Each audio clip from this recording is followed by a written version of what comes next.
사도 바울과 그의 전도팀, 이제 오늘 본문에 등장하는 에베소에서의 전도 사역을 마치고 이제 2차 전도 여행을 마감합니다. 그리고 다시 파송교회 안디옥 교회에 잠시 들렀다가 다시금 제3차 전도 여행으로 이어집니다. 쉴 틈이 없어요.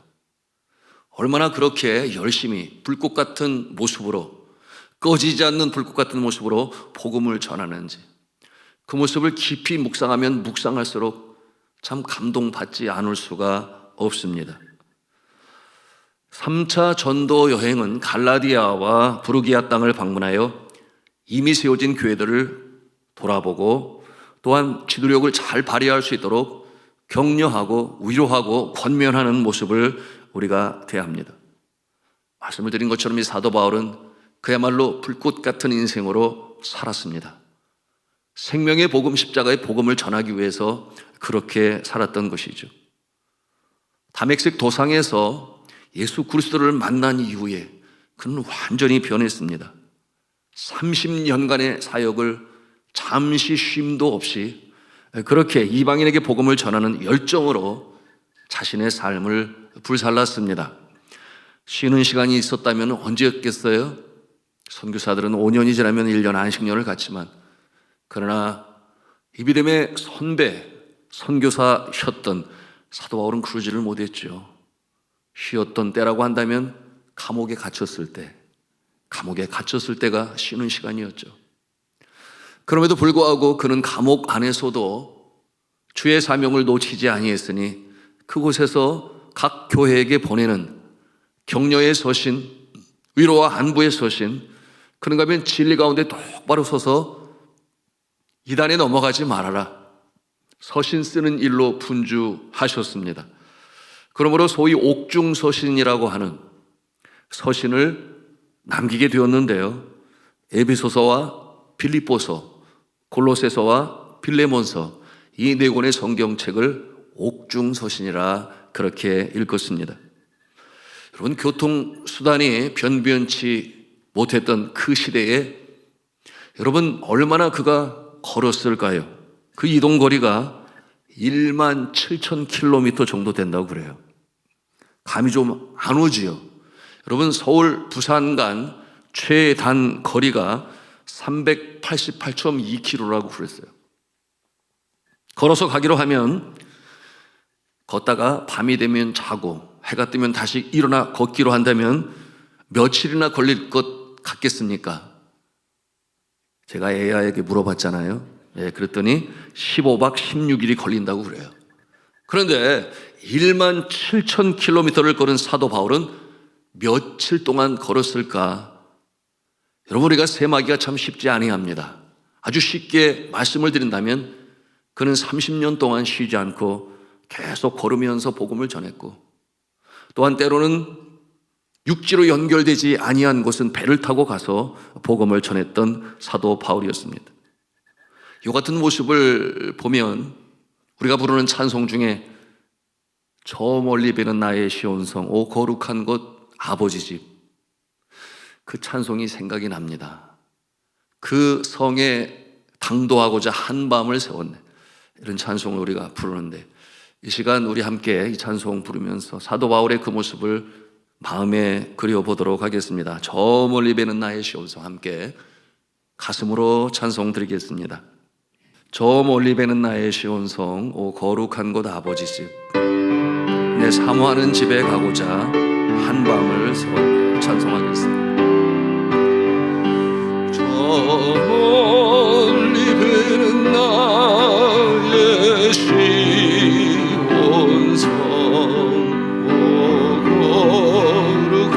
곳 아버지 집, 내 사모하는 집에 가고자 한 밤을 세웠네.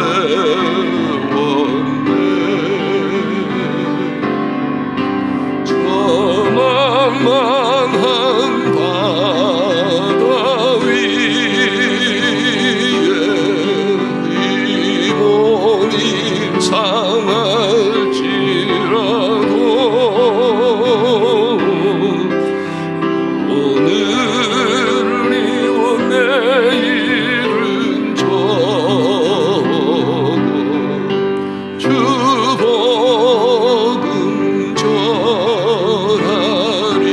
가득한 나의 갈 길 다가고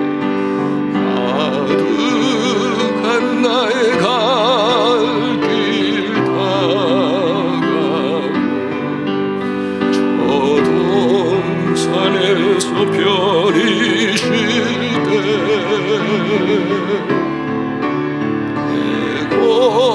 고생하는 모든 일들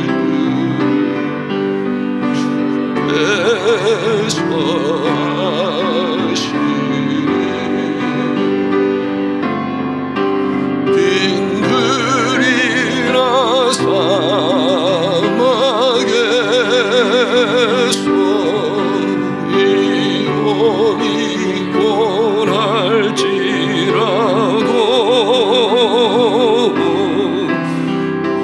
내 주 예수 날 사랑하사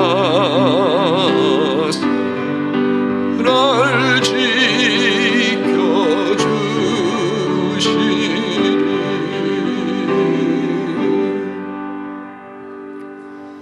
사도 바울의 삶을 통하여 우리는 감동을 받습니다. 비하여 내 자신은 여전히 이 모습 이 모양으로 있으니 이 밤에도 기도합니다. 하나님께서 필요한 건강, 지혜, 능력, 물질까지도 허락하여 주셔서 특별히 믿음을 더하여 주셔서 온전히 주님의 사명을 이루어가시는 저와 여러분 다 되시기를 주님의 이름으로 축복합니다. 사도 바울은 자신이 그처럼 자랑스럽게 여기던 것을 배설물처럼 버렸습니다. 그것은 무엇보다도 먼저는 로마의 시민권이었겠죠. 유대인 중에 유대인으로서 가말리엘의 문화생으로서의 영예를, 그런가 하면 그가 가지고 있었던 이 베냐민 지파로서의 그 자부심, 또한 연약한까지도 버리게 되었으니 그처럼 교회를 핍박했던 자신의 모습까지도 이제는 다 버리고 온전히 주님의 사명을 이루기 위하여 최선을 다했던 사도 바울의 모습을 우리가 봅니다. 여러 차례 죽을 고비를 넘겼습니다. 예수를 위하여 옥에 갇히기도 하였고 매도 수없이 맞았고 여러 번 죽을 뻔하였으며 유대인들로부터 40에 하나 감한매를 5번이나 맞았다 그랬어요. 지난 시간에 나눴죠. 왜 40에 하나 감한매냐? 40대를 때려보니 죽었어요. 그래서 그 숫자를 그렇게 정해놓고 때렸던 것입니다. 그런데 그것을 5번이나 맞았고 여행의 위험과 강도의 위험과 광야의 위험과 바다의 위험과 여러 번 자지 못하고 줄이며 목마르며 예수를 전했습니다. 어찌하든지 자신의 발걸음과 증거되어주는 복음을 통하여 주님의 존귀, 주님의 영광만 나타나기를 바랬던 사도 바울의 삶이었습니다. 우리는 생각해 보지 않을 수 없습니다. 한 사람으로서 우리와 똑같은 범인이었을 터인데 어떻게 그렇게 뜨거운 열정으로 평생 변함이 없이 전도자의 길을 걸었을까? 여러분, 그 모습은 몇 가지로 귀결을 지을 수 있는데 첫째는 무엇인가? 주님과의 만남, 바로 그 감동 때문이었습니다. 우리 함께 한 음성으로 하겠습니다. 주님과의 만남, 바로 그 감동 때문이었습니다. 다멕식 도상에서 주님을 만난 이후에 주의 음성이 그의 심령에 계속해서 메아리쳐 울렸습니다. 어떠한 내용이었어요? 사울아, 사울아, 네가 어찌하여 나를 박해하느냐? 나는 내가 박해하는 예수라. 주님의 음성이 그의 심령 가운데 늘 살아서 메아리치니까 여러분 견딜 수가 없어요. 그 주님을 기쁘시게 하고자 하는 마음으로 인하여 그처럼 중단 없는 전진을 해나갔던 것이었습니다.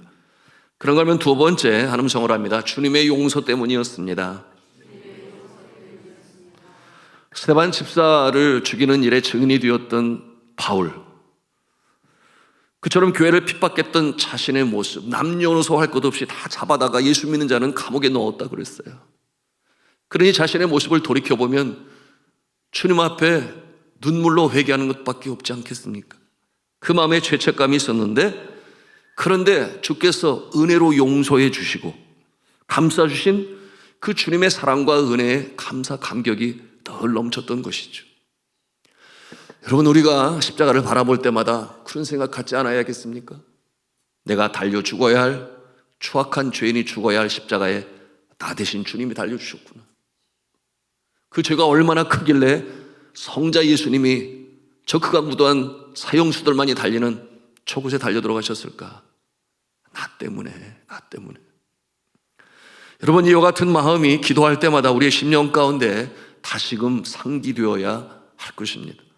그런가 하면 세 번째로, 사명 감당할 때마다 주님께서 주시는 이 놀라운 능력, 지속적으로 체험했기 때문에 그는 그처럼 불꽃 같은 인생으로 복음 사역을 감당했습니다. 자신의 삶 가운데, 사역 가운데 놀라운 기적의 역사가 나타나지 아니했겠어요?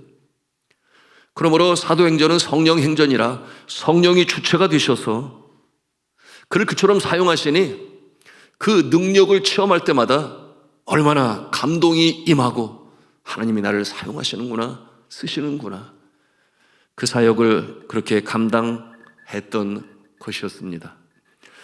여러분, 이와 같은 모습이 우리의 삶 가운데 나타날 수 있다면 얼마나 감사하겠습니까?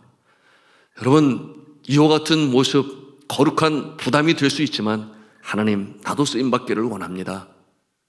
하나님께서 인도하시는 삶을 살게 하시고 살아계신 주님을 체험할 수 있도록 놀라운 영광의 역사를 목도하게 하여 주옵소서. 여러분, 기도하시는 모습 되시기를 주님의 이름으로 축복합니다.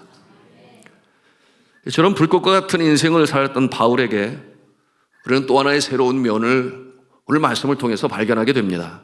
그것은 하나님 앞에서 그의 소원이었어요. 18장 18절 후반부에 보니까 바울이 일찍이 소원이 있었으므로 겐그라에서 머리를 깎았더라 그랬어요. 그 장소가 겐그레아라고 그랬습니다. 여러분, 터키와 그리스 성지순례 하신 분 겐그레아 기억하세요? 어떻게 소리가 좀 열심히 작품 활동만 했나? 가서 하여튼 사진은 열심히 찍으셨는데 한번 기억을 더듬어 보겠습니다. 사진 자료 준비했는데 겐그라에서 바라보는 높은 산인데 인상적인 모습이었어요. 그 다음 사진, 겐그라에서 가까운, 이제는 흔적만 남아있는 그 당시의 대도시의 모습을 볼 수 있습니다. 그 다음, 여기에 그림자라도 내 모습 같다, 이렇게 우리 성도님들의 모습이에요. 그 바닷가에서 머리를 깎았던, 그러므로 소원을 지켰던 사도 바울의 모습을 생각하고 기도하며 묵상해야 되는데 열심히 작품 활동을 이렇게 해요. 물론 그날 밤에 마지막 밤이었어요. 그리스의 그 성지순례를 마치는 마지막 날에 이곳을 방문했었는데요. 기도가 있었을 줄로 믿습니다. 자, 이 겐그라에서 머리를 깎았던 이 사도 바울, 그리스에서 마지막 순례지 우리의 가슴에 담고 이 밤에도 기도하기를 원하는데요.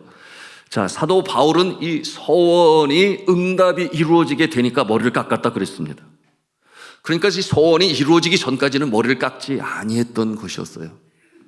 그 소원한 일이 이루어졌을 때 비로소 머리를 깎았습니다. 이와 같은 모습은 과거 삼손이 사사의 모습으로 머리를 깎지 아니했죠.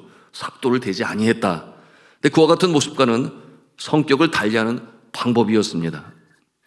여러분, 이처럼 머리를 깎음으로 하나님께 감사와 영광을 올린 이 사도 바울, 이 말씀을 이번 주에 묵상하면서 나도 머리를 깎아야지. 그래서 오늘 머리 깎고 왔어요. 그래서 생각을 해보았어요. 내가 뭘 잘한 게 있어서 머리를 깎지? 이런 생각이 들면서 지난 날 속에 함께 하신 특별히 45주년 선교대회, 2019년에 우리 선교사 후보생과 현지 선교사님들과 함께 모여서 45주년은 반드시 우리 선교사님들 부부 현지에서 초청하여 함께 45주년 함께 감사하겠습니다. 약속합니다.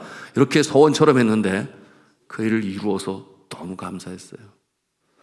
오늘 한편 머리를 깎으면서 그런 생각이 들었습니다. 말씀을 묵상하게 되니까 연관이 되는 것인데 머리를 깎을 때마다 지나온 날 속에 하나님 앞에 약속한 것이 이루어질 수 있다면 얼마나 감사할까. 머리 깎는 시간이 정말 감사의 시간이 되지 않을까, 그런 생각을 해보았는데요. 우리 남성 성도 여러분 어떻습니까? 머리를 깎을 때마다 내가 지난 날 속에 하나님 나와 함께 역사하신 게 뭐지? 이렇게 생각하면서 만일 아니라면 다음에 머리 깎을 때는 정말 하나님 기뻐하시는 일 완성하고 그리고 머리 깎아야지. 아멘입니까? 네, 아멘이에요. 자, 2차 전도 여행을 마치면서 머리를 깎았습니다. 그처럼 주님 앞에 거룩한 부담을 가지고 영혼 구원하는 일로 나의 삶을 온전히 드려야지. 그런데 발걸음 닿는 곳마다 많은 스토리가 있었지만은 그러나 하나님께서 택하신 자를 만나게 하시고 그 영혼을 구원케 하시고 심지어는 기적과 같은 놀라운 역사들을 체험했으니 하나님이 자신을 쓰신 것에 감사하고 내가 약속한 그것이 이루어졌으므로 너무나 감사하여 소원을 이루었으므로 겐그라에서 머리를 깎았더라.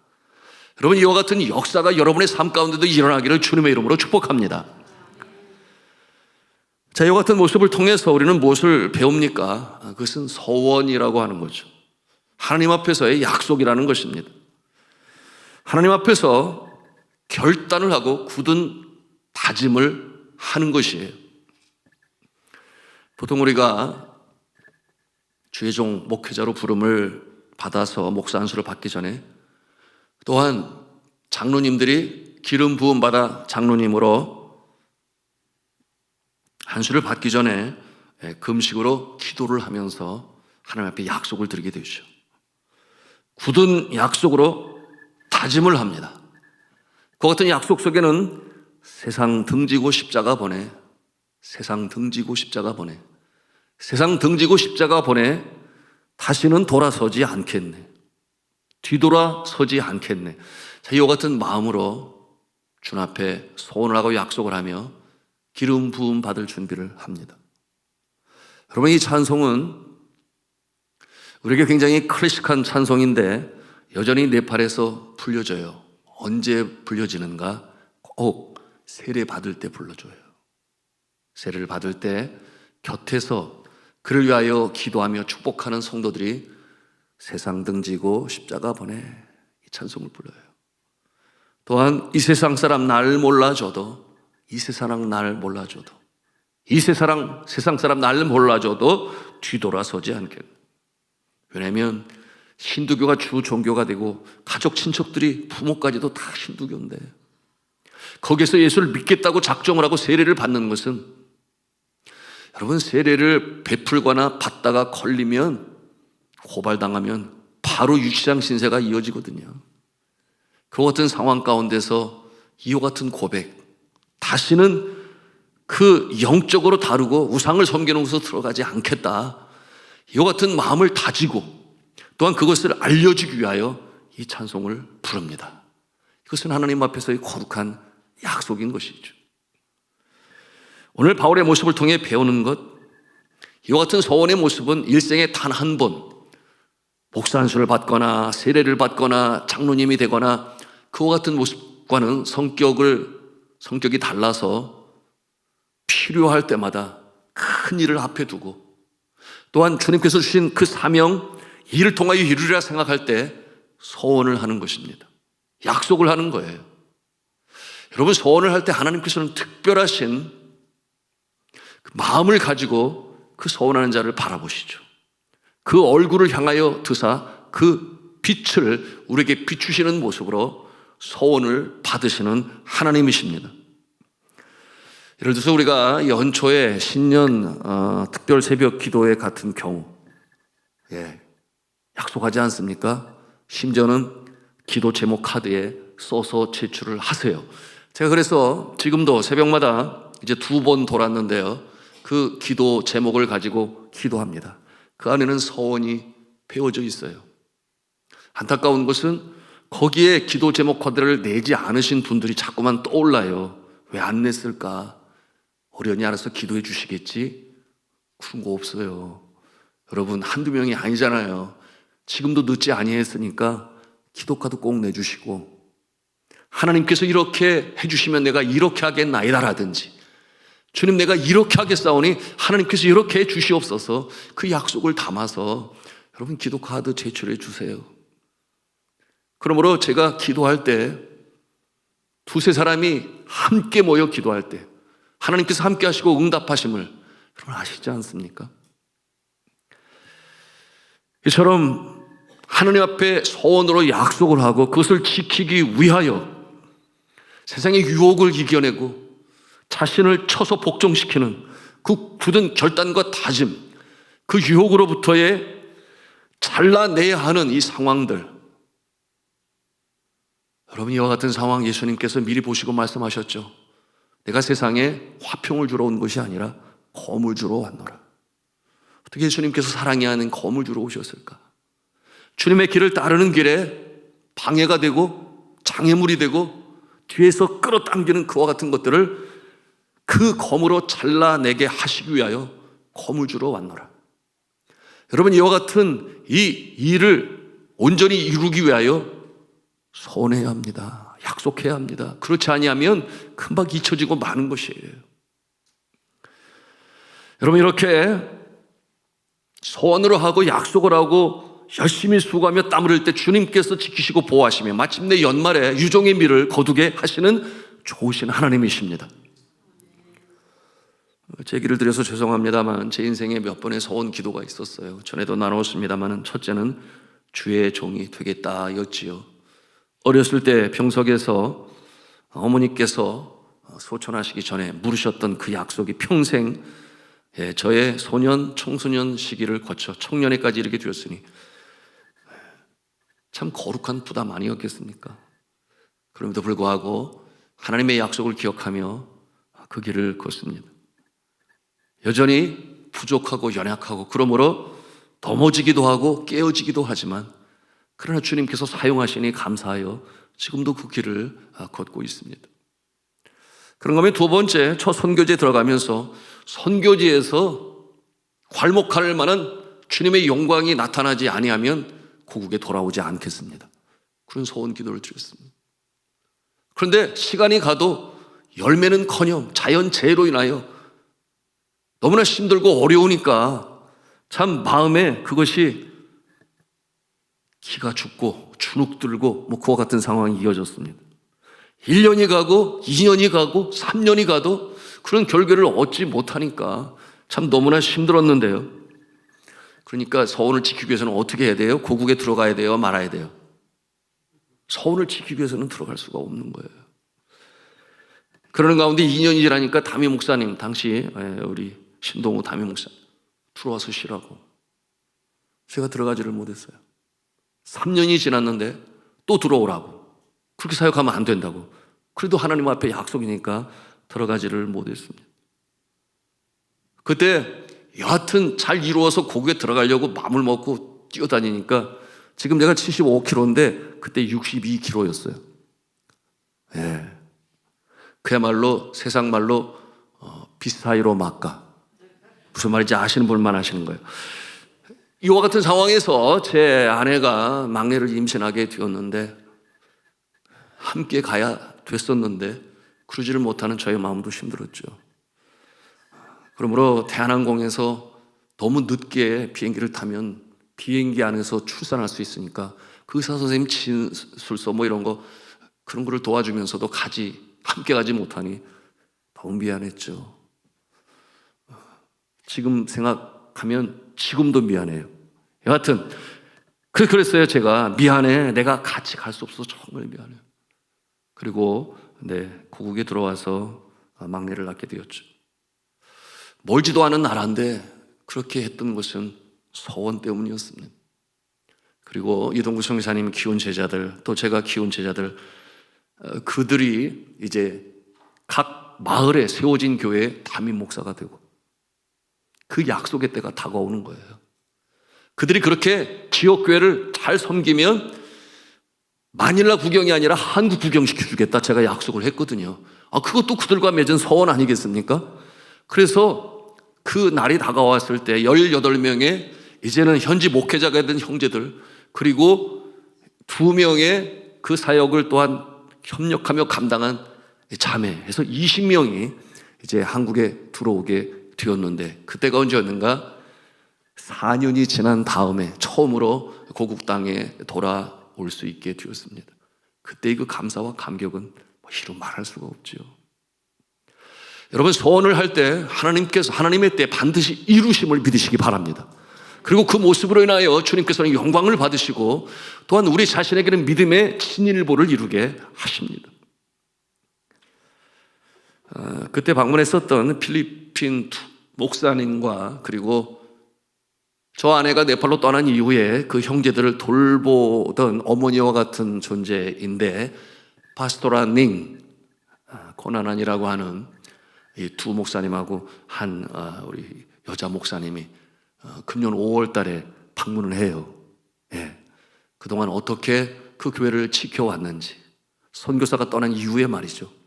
그와 같은 간증의 시간을 함께 나눌 것인데 여러분 생각만 해도 벌써 저는 감동에 쳤습니다. 자, 세 번째는 무엇이었는가 하면 하나님께서 미국 유학의 길을 열어주시면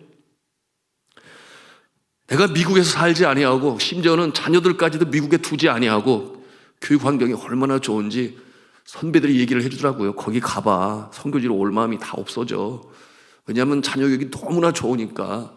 그래서 선교사들에게 있어서 미국은 세메터리야. 세미나리가 아니고 세메터리. 세메터리가 뭐냐면은 무덤이라는 뜻이에요. 무덤. 그런데 비자 인터뷰를 했는데 떨어졌어요. 그러니까 미국 가지 말라는 뜻으로 이런 생각이 들었는데 주님 앞에 소원으로 기도했습니다. 하나님, 2번 다시 시도하는데 이번에 이 스터디 비자, 학생 비자 나오게 하셔서 지금까지 수년 동안 IMF 때 못 가고 여하튼 주님께서 그 길 열어주시면 제가 반드시 한 과정, 석사과정 마치는 즉시로 박사과정 하지 않고 선교지로 돌아와서 주님의 일을 감당하겠습니다. 이렇게 간절히 소원하고 기도했어요. 비자가 나왔을까요? 안 나왔을까요? 나왔어요. 나왔으니까 공부하러 갔지. 여러분, 하나님께서 소원을 들으심을 믿으시기 바랍니다. 저는 너무나 철저히 경험을 했죠. 그래서 미국에서도 소원을 지키기 위해서는 어떠한 과정이 필요했는가? 들어와야 되니까 자녀들이 거기에 너무나 매혹적으로 빠져들지 않도록 3가지 금지한 것이 있었는데요. 그런 전략도 필요합니다. 첫째는 고속 인터넷은 절대 안 된다. 왜냐하면 게임하다가 너무 좋아할까 봐. 그래서 그냥 모뎀으로 놔뒀더니 속도가 너무 느려가지고 아이들이 아예 컴퓨터는 쳐다보지도 않더라고요, 집에서. 2번째, 케이블 TV는 절대 안 된다. 케이블 TV 보기 시작하면 재밌는 프로그램들 많이 나오잖아요. 그래서 그거 안 되니까 틀면 미시간 뉴스만 나와. 직직직 하면서. 그러니까 아이들이 텔레비전을 안 봐요. 그러니 뭘 보기 시작해요? 가까운 마을 도서실에 가서 책 빌려다 보는 일로 좋은 시간을 가졌던 거죠. 3번째가 굉장히 중요한데 강아지 못 키워. 이 3가지 약속을 우리 자녀들과 한 거예요. 강아지를 못 키운다고 그러니까 저희 아들이 얼마나 슬픈지. 선교지에서는 항상 강아지가 친구처럼 있었거든요. 그러니까 이 아이들이 그 몰에 가가지고 그 펫샵 있잖아요. 강아지 팔고 고양이 파는데 어디 갔나 싶으면 거기 가서 앉아 있는 거예요. 쳐다보고 너무나 좋아가지고 그 강아지하고 얘기하다가 이러저러다가 하여튼 제가 부르기 전까지는 거기에 앉아 있는 거예요. 그러면서 저의 말이 뭐였냐면 네팔로 돌아가면 다 해줄게. 고속 인터넷, 케이블 TV, 강아지 키울 거야. 그러니까 아이들이 견디다가 아빠 언제 갈 건데 네팔에 빨리 갔으면 좋겠어 그러는 거예요. 그래가지고 결국 돌아오지 않았겠습니까? 그랬더니 하나님께서 얼마나 복을 주시는지 이후로 선교 사역에 그야말로 성령의 기름 부심을 체험할 수가 있었습니다. 소원을 지키기 위하여 부단히 노력해야 되고 단절해야 할 것 단절해내야 하고 그리고 그 일을 온전히 이룰 때 하나님께서 기뻐하시고 놀랍게 응답하시는 줄로 여러분 믿으시기를 바랍니다. 그리고 저희 아이들이 이제 고등학교를 졸업하고 선교지에서 나름 본인들이 원하는 대학에 들어갈 수 있었고 이후로 직장 생활을 잘 감당하고 있으니 뒤돌아보면 하나님께서는 소원할 적마다 한 번도 외면치 아니하시고 그 소원을 다 들어주셔서 지금까지 나의 인생을 이렇게 이끌어 가시는구나. 그런 생각을 할 때 너무너무 감사하지 않을 수가 없습니다. 자, 주 안에 사랑하는 성도 여러분, 소원하시기 바랍니다. 여러분, 우리는 때때로 부딪혀오는 환난 속에서 정말 하나님 앞에 소원하지 않고서는 이겨낼 수 없는 그와 같은 상황에 맞닥뜨릴 때가 있어요. 지금도 저는 한 가지 소원이 있는데 현재 진행형으로 가고 있습니다. 언제 이루어질지 나도 몰라요. 그 소원이 이루어지는 그날에 여러분들 앞에서 간증하는 날이 되겠지요. 자, 주 안에 사랑하는 성도 여러분, 사도 바울이 일찍 그 약속한 것을 온전히 이루었으므로 겐그라에서 머리를 깎았다 그랬습니다. 우리도 그래야 하겠습니다.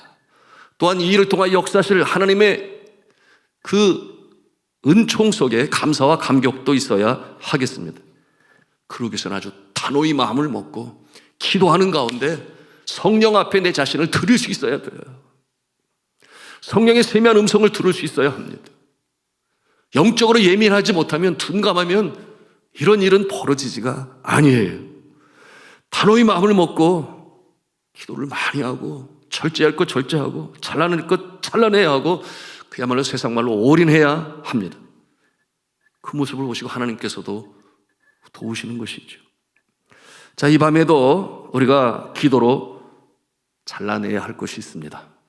지는 날 속에 과오, 잘못, 주님 앞에 부끄러운 모습 온전히 주님 앞에 다 내려놓고, 그리고 청결한 심령, 마태복음 5장 8절이죠. 복으로 말씀하시니 심령이 청결한 자는 복이 있나니 그가 하나님을 볼 것이며, 하나님의 세미한 음성 앞에 항복하고 주님, 내가 이렇게 하겠습니다. 이렇게 해야 주를 기쁘시게 하겠습니다. 지난 날 속에 경험하지 못한, 그리고 행하지 아니한 여러분 그와 같은 일들을 또한 사명을 감당하심으로 말미암아 마침내 그날 함께 기다리시는 주님의 그 함께 하심 속에서 영광의 날을 맞이하실 수 있기를 주님의 이름으로 축복합니다. 자, 이제 말씀을 마치고자 하는데요, 여러분 소원을 두려워하지 마시기 바랍니다. 그런데 믿음이 없으면 소원을 하지를 못해요. 그러므로 이 소원이라고 하는 것은 전지전능하신 하나님을 전적으로 믿을 때에 가는 것이요, 약속의 말씀을 확신할 때에 이루어지는 것입니다. 주님을 정말 사랑한다면 소원은 우리의 인생 선상에서 언제고 맞닥뜨려지게 될 것입니다. 말씀을 드린 것처럼 두려워하지 마시고 기도하시는 가운데 여러분 주님 앞에 약속을 들으심으로 말미암아 주님께 이끌림을 받는 인생, 주님의 인도하심을 받는 인생, 나의 능력과 경험과 지식을 훨씬 뛰어넘어 전지전능하신 하나님의 손길을 체험하시는, 그러므로 주님의 영광이 나타나고 그 영광을 목도하시는 여러분의 모습이 되시기를 주님의 이름으로 축원합니다.